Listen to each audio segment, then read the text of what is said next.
Le 16 février 1266, à Santarém au Portugal, une jeune femme est prise de jalousie envers son mari. Elle s'adresse donc à une magicienne. Celle-ci lui conseille d'aller à l'église, de voler une hostie et avec, elle fera un philtre d'amour. La femme s'exécute et rentre dans une église, vole une hostie consacrée qu'elle cache dans un linge de lin blanc, mais aussitôt, celui-ci commence à se tacher de sang. Terrorisée, elle court à la maison et ouvre le linge pour voir ce qui se passe. À son grand étonnement, elle voit que le sang jaillit de l'hostie.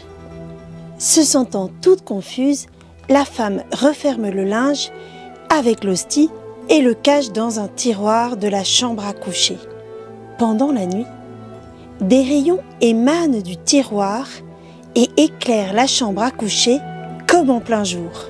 Le mari s'aperçoit de l'étrange phénomène et interroge sa femme qui lui avoue toute la vérité.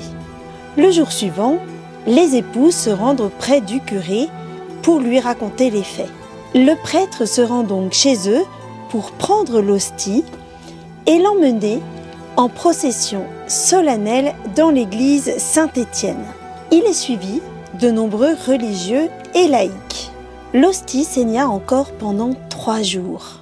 Elle fut mise ensuite dans un magnifique reliquaire en cire d'abeille. En 1340, un autre miracle se produit. Le prêtre ouvre le tabernacle et trouve le vase de cire cassé en plusieurs morceaux. À sa place se trouve un verre en cristal avec le sang de l'hostie mélangé à de la cire. Aujourd'hui, la particule sacrée est conservée dans un trône eucharistique qui date du XVIIIe siècle. De l'hostie est encore sorti du sang à diverses occasions au cours des siècles. On a vu aussi apparaître en elle l'image de Jésus-Christ. Saint François Xavier, qui visita le sanctuaire avant de partir en mission, fut témoin de l'un des miracles.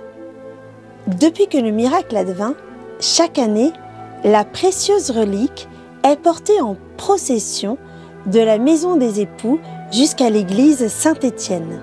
En 1684, la maison des époux est devenue une chapelle. Avec Lanciano, ce miracle est considéré comme l'un des plus importants de l'histoire de l'Église. En effet, de nombreuses études et analyses scientifiques et canoniques ont eu lieu sur ce miracle. Encore une fois, à travers ce miracle, nous voyons que Jésus est blessé quand nous cherchons à instrumentaliser sa présence dans la Sainte Eucharistie ou que nous n'y croyons pas vraiment.